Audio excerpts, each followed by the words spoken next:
गायत्री महामंत्र एक बार मेरे साथ दोहराओ।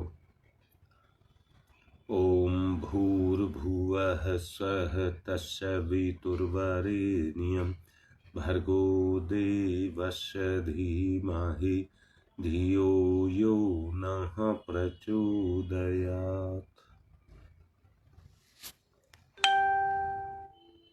साधना क्यों?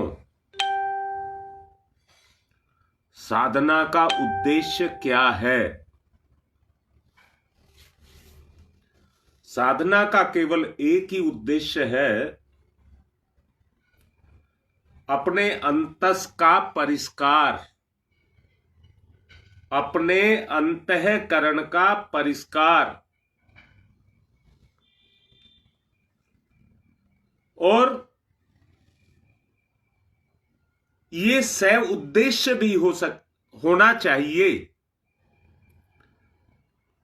अंतस का परिष्कार सह उद्देश्य होना चाहिए। और सह उद्देश्य का मतलब यह है कि जो अपने अंदर विकार हैं वो अपना उद्देश्य है, वो अपना उद्देश्य है, इसलिए ये सह उद्देश्य होना चाहिए। कैसे हो? अपनी बुराइयों की आहुति दे करके। अगर आपको याद हो, अभी 2 दिन पहले मैंने कहा था, अरे जलती हुई समिधाओं में तो कोई भी आहुति दे देगा तो वो सामग्री को जला लेगा। परंतु मैंने ही कहा था, कुंड में पड़ी हुई राख और कुंड में पड़ी हुई समिधा जब 16 बन जाती है, सोचिए, दहकते हुए कुंड में अगर कोई आहुति देता है तो उसमें आग और सामग्री होती है, केवल आग और सामग्री होती है।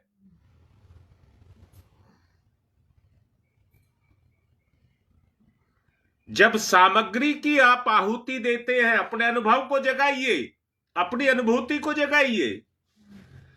जब आप उसमें आहुति को देते हैं तो वो तेज उसको चटर पटर करके फटाफट जला करके भक से जला देता है। असली आहुति उसी को ही कहते हैं। और जिंदगी की असली आहुति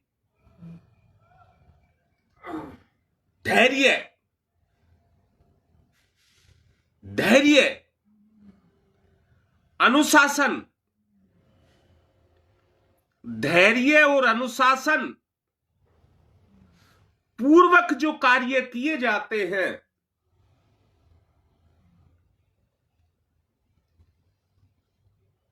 जो मुक्ति के लिए किए जाते हैं, इन 2 गुणों को धारण करके जब आप आहुति देते हैं,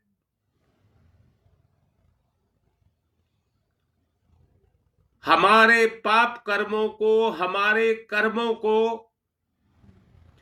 हमारी ही अंतर चेतना जब दहकने लग जाती है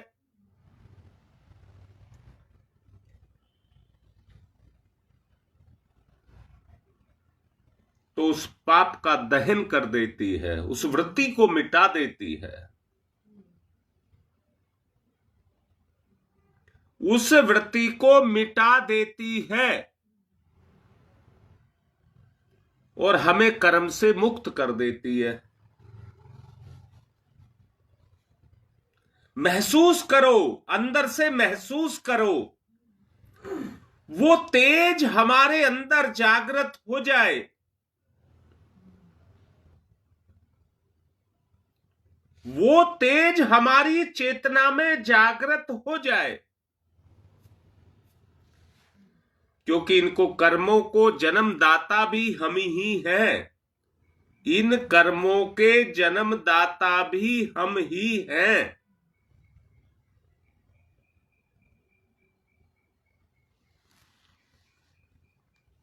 गुरुदेव ने एक जगह लिखा है, जो जिसको पैदा करता है वो ही उसे खाता है या बनाता है। या तो बनाएगा या खाएगा। अगर निर्माण स्वाभाविक तरीके से, प्रकृति के तरीके से किया गया है, तो वो निर्माण उसका साथ देगा, उसकी रक्षा करेगा, वरना वही निर्माण उसको खा जाएगा। मैं दोबारा से कहता हूं, कर्म मेरे द्वारा किया गया है। आप कर्म के परिणाम को टाल नहीं सकते।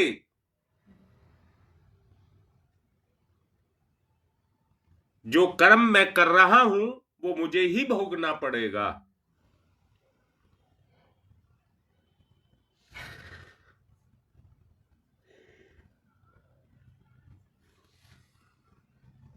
अपने जीवन में जितना अपनापन ये साधना के विधान के लिए, जितना अपनत्व जगता हुआ चला जाएगा, जिस दिशा में जगता चला जाएगा, उसी दिशा में आपका कायाकल्प होता हुआ चला जाएगा। उसी ही दिशा में।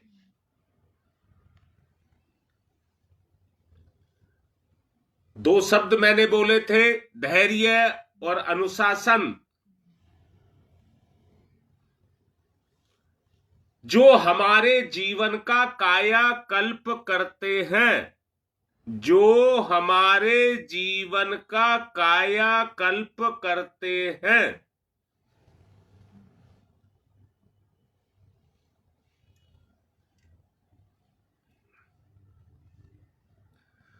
योगेश बात समझ आ रही है? परिष्कृति की बात को समझाना चाहता हूं। परिष्कृत होने की बात को आपको समझाना चाहता हूं कि अपने आप को कैसे परिष्कृत किया जाए। अच्छा, एक शब्द आपने सुना होगा, जीवन ज्योति। जीवन ज्योति, बोलिए, सुना है? ये क्या है?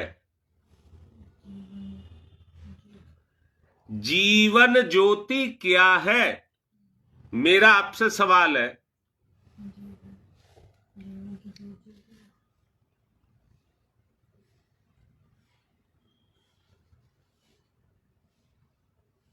बता रहा हूं, साधना ही जीवन की ज्योति को जगाने का माध्यम है।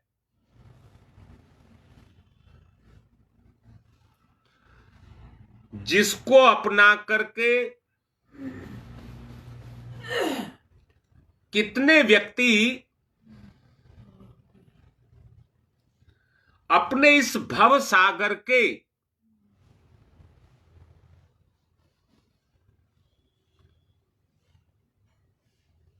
नहीं बेटा, अभी जो समझाया है वो है।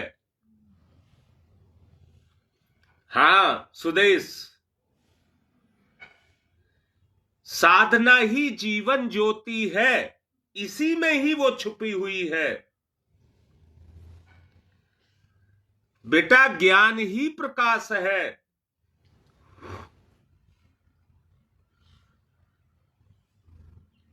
ज्ञान ही प्रकाश है। हां पवन, जब उस स्तर पर आपकी साधना चली जाएगी तो समन्वय होता जाएगा। विलय, समय घुल जाएगा।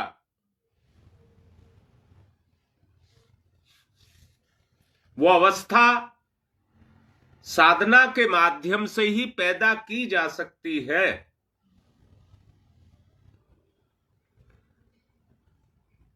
इन साधनाओं के माध्यम को अपना करके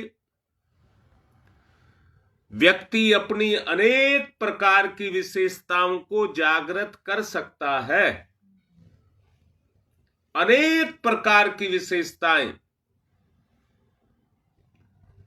किसी ने कोई विशेषता जागृत की तो रंग बिरंगा प्रकाश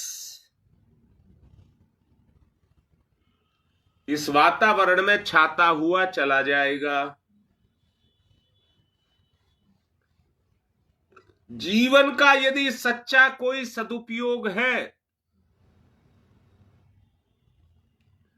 जीवन का यदि सच्चा कोई सदुपयोग है, तो वो यही है।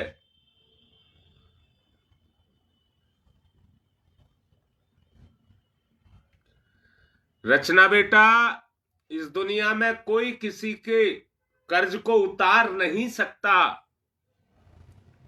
कोई नहीं उतार सकता। केवल अपनी जिम्मेदारी को पूरा कर ले तो वही सबसे बड़ा फर्ज है। और उस फर्ज तक अगर आपको पहुंचना है, उस मंजिल पर अगर आपको पहुंचना है,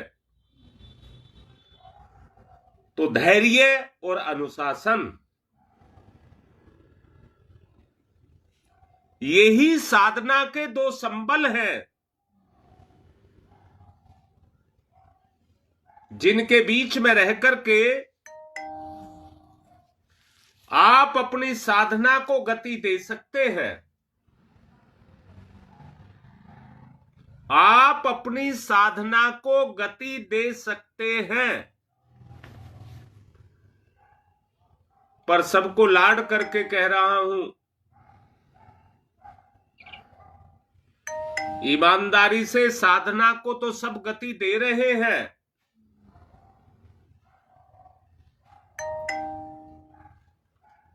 पर दिक्कत एक ही जगह आती है, धैर्य की कमी। धैर्य की कमी।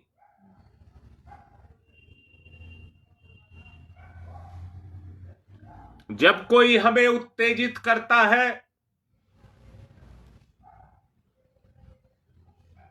तो हम धैर्य नहीं रख पाते और उत्तेजना से आवेश में आ जाते हैं।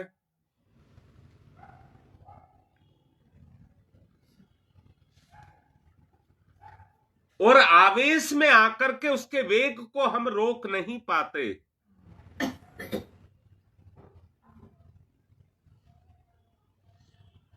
समझदारी के साथ समझ लेना, इस बात को मैंने घुमा करके बोला है।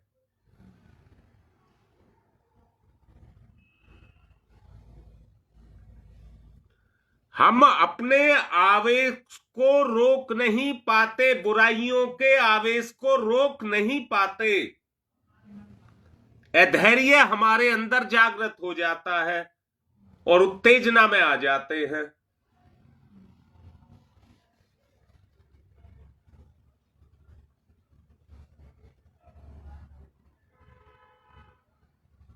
इसके लिए बस दो ही बात मैंने सुदेश कही है, दो बात बेटी, दो बात कही है। धैर्य और आत्म अनुशासन। आत्म अनुशासन क्यों? जिसमें हमारी अंतर आत्मा हमें कचोटे, वो पाप, वो पाप। बेटा, चेतना का चेतना के साथ संबंध है, अनन्य संबंध है। संबंध मत कहिए, अनन्य संबंध है। जैसे बेटा बूंद जो बनती है वो पानी से बनती है। बूंद जो बनती है वो पानी से बनती है। वो एक पानी को बांधने का आकार है, परंतु बूंद का सीधा संबंध सागर के साथ है। बूंद अगर सागर में जाकर के मिलती है तो कोई उसे गलत नहीं कहता है। हवा हवा में मिलती है तो उसे कोई बुरा नहीं कहता है। चेतना यदि चेतना में मिले तो वो बुरा क्यों है?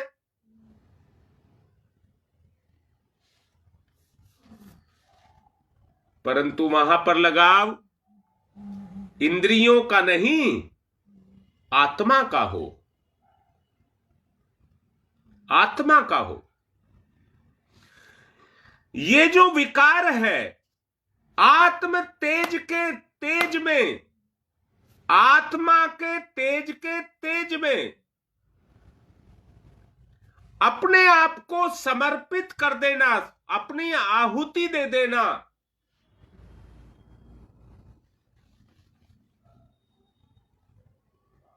यही एकाकार है। चेतना विकार को जला देती है और चेतना को अपने में सुमार कर लेती है। चेतना को अपने में सुमार कर लेती है, बस गति का अंतर है।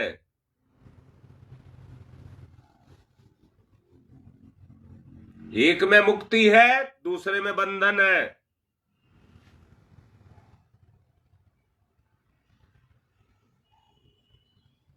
एक में मुक्ति है, दूसरे में बंधन है। किस तरफ कदम बढ़ाया जाए, ये ज्ञान है। किस तरफ कदम बढ़ाया जाए, ये ज्ञान है। और ज्ञान का भंडारण स्मृति में है, जिसको मन कहते हैं।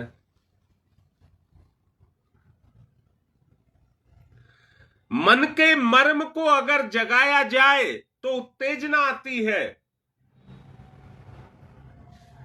मन के मर्म को अगर जगाया जाए तो उत्तेजना आती है।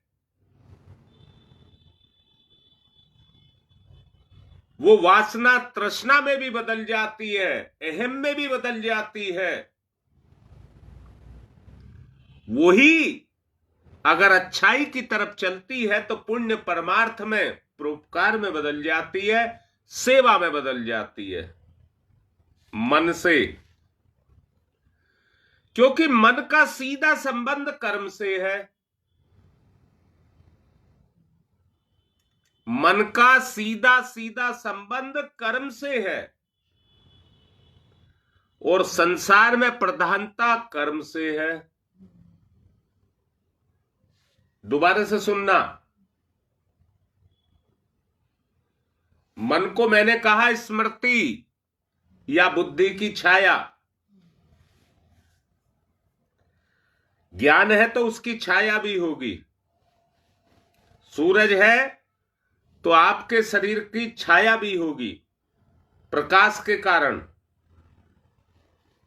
प्रकाश के कारण ये सूक्ष्म शरीर की गति है।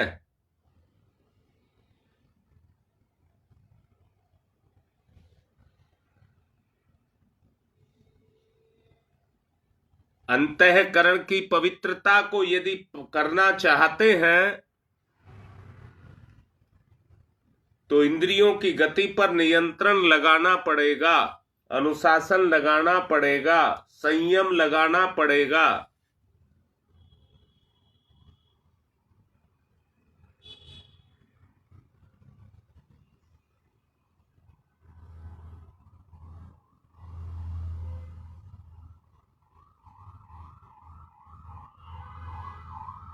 बेटा मैंने सोमवार नहीं कहा है, समन्वय कहा है, समन्वय। सुदेश देख, मैं बता रहा हूं, उदाहरण कोई भी ले लीजिए। जब आप यज्ञ करते हैं तो सामग्री को आप यज्ञ कुंड में छोड़ते हैं स्वाहा के साथ। और स्वाहा का मतलब है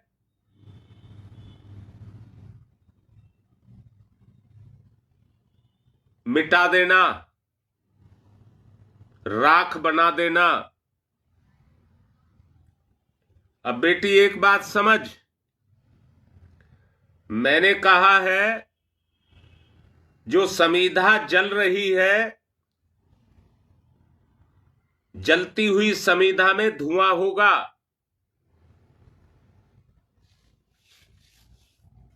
बोलिए, बात समझ आ रही है? जलती हुई समीधा में, सब समझ लीजिए इस बात को, जलती समीधा में धुआं होगा।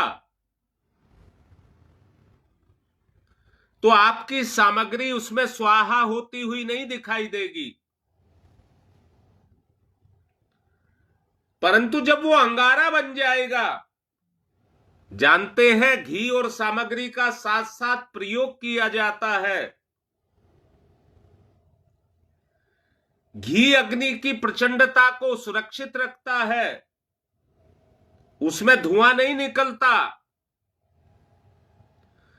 जो सामग्री उसमें डलती है दहकते हुए कुंड में, तो वो तुरंत सामग्री को अपने में समेट लेता है, तुरंत सेकंडों में उसको स्वाहा कर देता है। स्वाहा के साथ जुड़ा हो भाव, स्वाहा के साथ जुड़ा हो भाव, मेरे पाप मिट रहे हैं, मेरे आत्म तेज में मेरे पाप मिट रहे हैं।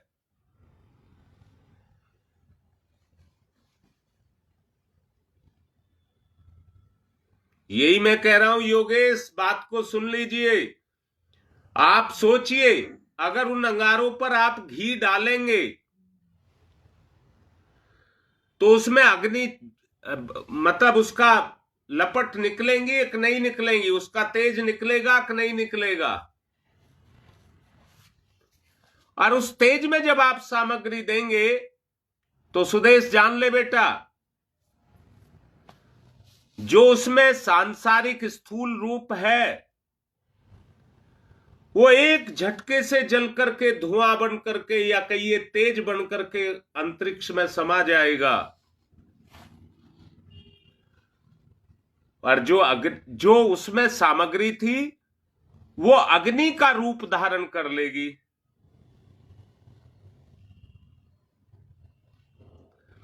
वो सामग्री अग्नि का रूप धारण कर लेगी, अर्थात आग आग में मिल गई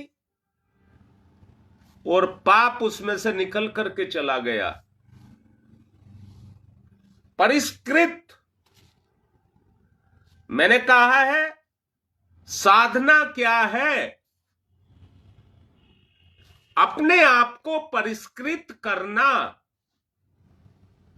अर्थात मैं चैतन्य हूं, ईश्वर मेरे अंदर बैठा हुआ है आत्मा के रूप में। इस जीव को भी उसके अनुसार यानी कि वैसे उसके जैसा होना है।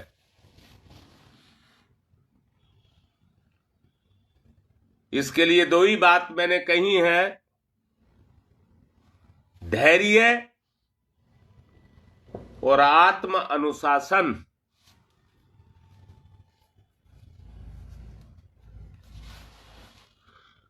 धैर्य और आत्म अनुशासन।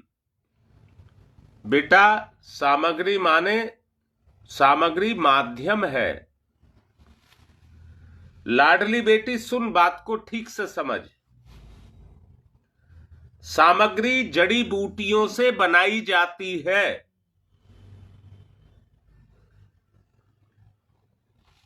इस दुनिया में जलाने का अधिकार किसी को नहीं है, मिटाने का अधिकार किसी को नहीं है।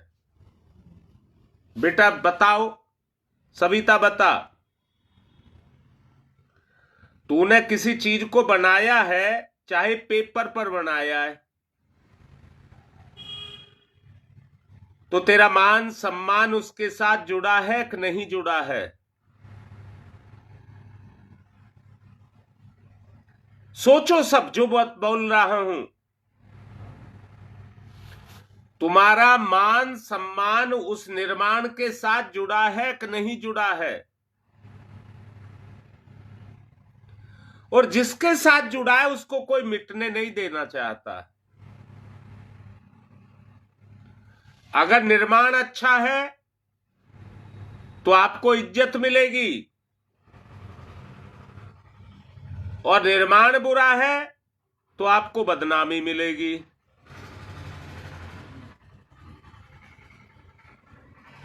अपनी बदनामी से बचने के लिए अपनी बुराइयों को साधना के माध्यम से परिष्कृत किया जाए।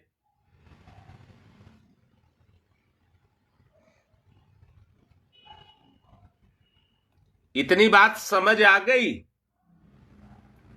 अपने आप को परिष्कार करने का जो माध्यम है वो साधना है।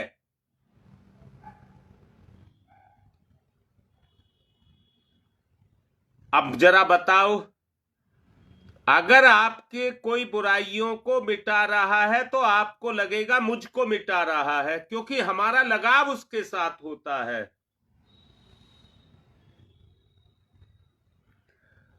हमारे महापुरुषों ने या याज्ञवल्क्य ऋषि ने यज्ञ का आरंभ यहीं से किया। जिन सामग्रियों का प्रयोग किया जाए, जलने के बाद जो वो गैस को छोड़ें,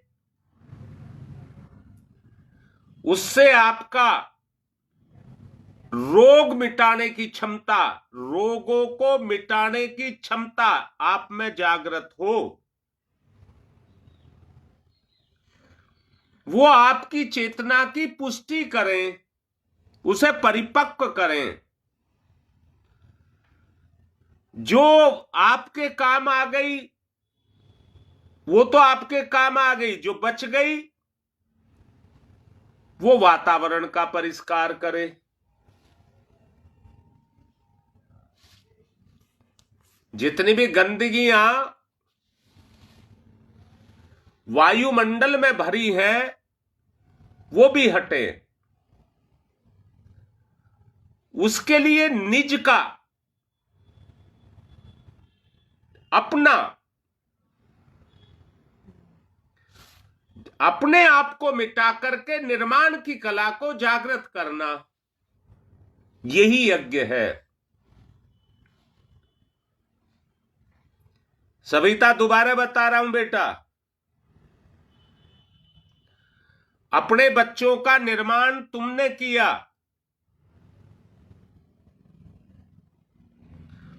अपने तन को मिटा करके उनके तन को पैदा किया, अपने दूध को पिला करके आपने जीवन का यज्ञ किया। पिता ने मेहनत की उनको पालने पोसने के लिए, मां ने मेहनत की बना करके खिलाने के लिए। छोटे में बांध रहा हूं बेटा, ये यज्ञ है, ये ही यज्ञ है। अब मैं दोबारा बोल रहा हूं बेटा, ठीक से समझना।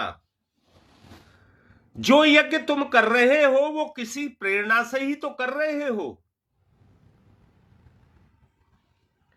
और उस प्रेरित करने वाली शक्ति का नाम है ईश्वर। माध्यम मंत्र, मंत्र भावना,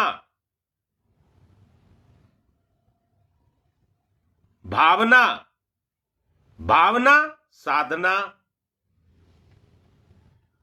भाव को साध लेना, भाव को साध लेना, अपना संबंध, आंतरिक संबंध, चेतना, अग्नि तत्व के साथ जोड़ना।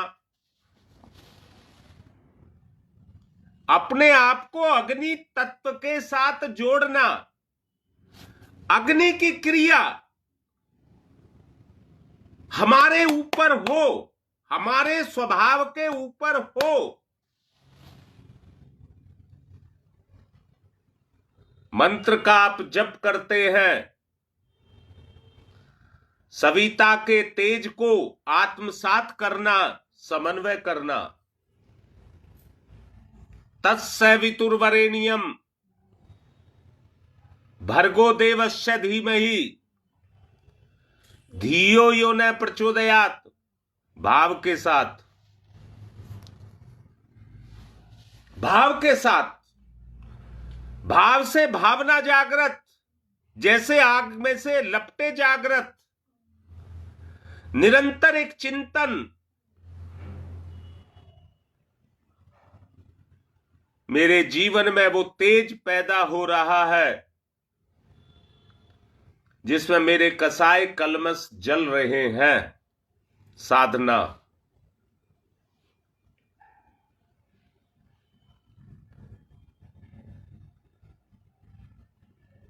हां शकुंतला, कुछ भी नाम, ये भी नाम आप दे सकते हैं। मंथन का अर्थ है अपने आप को जानना। जो बुरा है उसको मिटाना।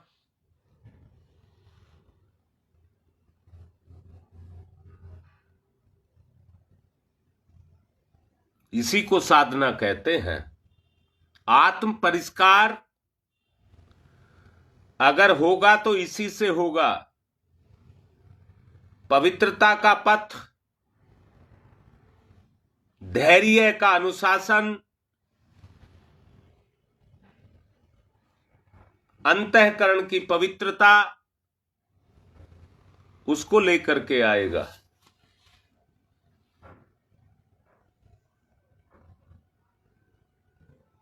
धैर्य की उपयुक्तता में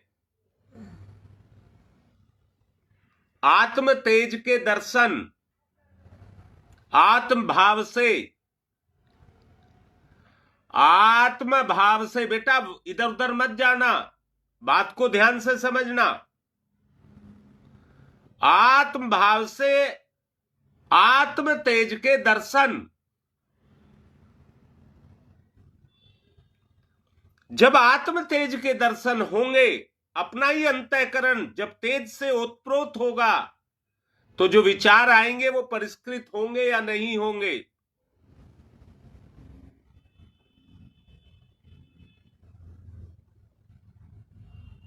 सोच समझ और विचार कर काम को करिए। साधना के महत्व को समझिए। तदुपरांत आत्मिक प्रगति की सीढ़ियों पर गति करिए।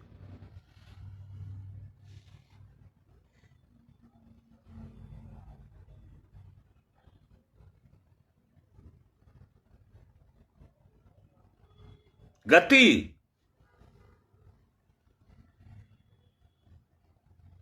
पूर्ण रूप से आंतरिक संपदा उजागर, पूर्ण रूप से आत्मिक संपदा उजागर।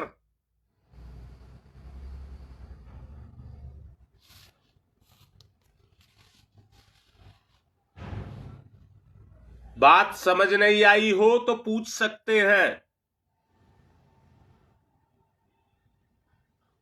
कल बताई जाएगी। अगर किसी को बात यहां तक समझ नहीं आई है, बुराई हमेशा छुप करके रहती है, उजागर नहीं होती।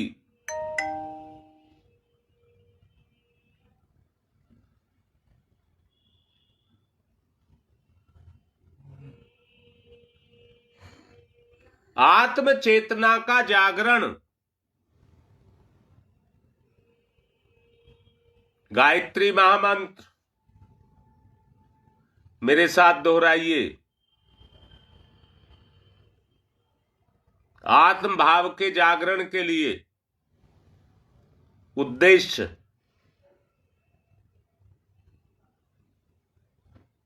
स्वयं का परिष्कार, ओम भूर्भुवः स्वः तत्सवितुर्वरेण्यं भर्गो देवस्य धीमहि धियो यो नः प्रचोदयात्। ओम भूर्भुवः स्वः तत्सवितुर्वरेण्यं भर्गो देवस्य धीमहि धियो यो नः प्रचोदयात्।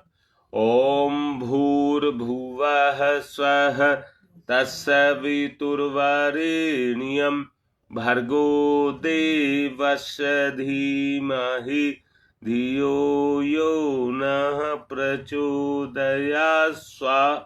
स्वः नहीं।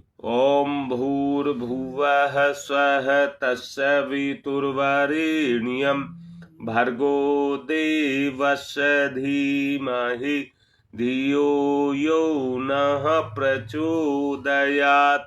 ओम भूर्भुवः स्वः तत्सवितुर्वरेण्यं भर्गो देवस्य धीमहि धियो यो नः प्रचोदयात्। ओम भूर्भुवः स्वः तत्सवितुर्वरेण्यं भर्गो देवस्य धीमहि धियो यो नः प्रचोदयात्। ओम भूर्भुवः स्वः तत्सवितुर्वरेण्यं भर्गो देवस्य धीमहि धियो यो नः प्रचोदयात्। ओम भूर्भुवः स्वः तत्सवितुर्वरेण्यं भर्गो देवस्य धीमहि धियो यो नः प्रचोदयात्। ओम भूर्भुवः स्वः तत्सवितुर्वरेण्यं भर्गो देवस्य धीमहि धियो यो नः प्रचोदयात्। ओम भूर्भुवः स्वः तत्सवितुर्वरेण्यं भर्गो देवस्य धीमहि धियो यो नः प्रचोदयात्। ओम भूर्भुवः स्वः तत्सवितुर्वरेण्यं भर्गो देवस्य धीमहि धियो यो नः प्रचोदयात्। ओम भूर्भुवः स्वः तत्सवितुर्वरेण्यं भर्गो देवस्य धीमहि धियो यो नः प्रचोदयात्। ओम तमसो मा ज्योतिर्गमय तमसो मा ज्योतिर्गमय।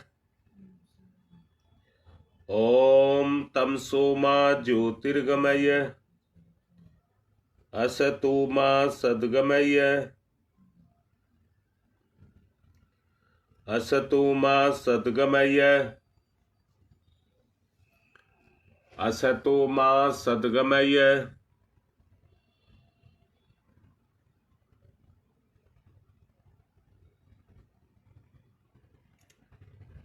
मृत्योर्मामृतं गमय मृत्योर्मामृतं गमयः मृत्योर्मामृतं गमयः। तमसो मा ज्योतिर्गमय ज्योतिर्गमय ज्योतिर्गमय। असतो मा सद्गमय सद्गमय सद्गमय। मृत्योर्मामृतं गमय अमृतं गमय अमृतं गमय। दोनों हाथ रगड़िए, मुख पर फिराइए।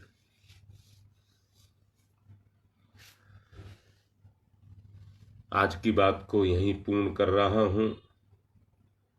जो समझ आया हो उसको अपनाने का प्रयास करना।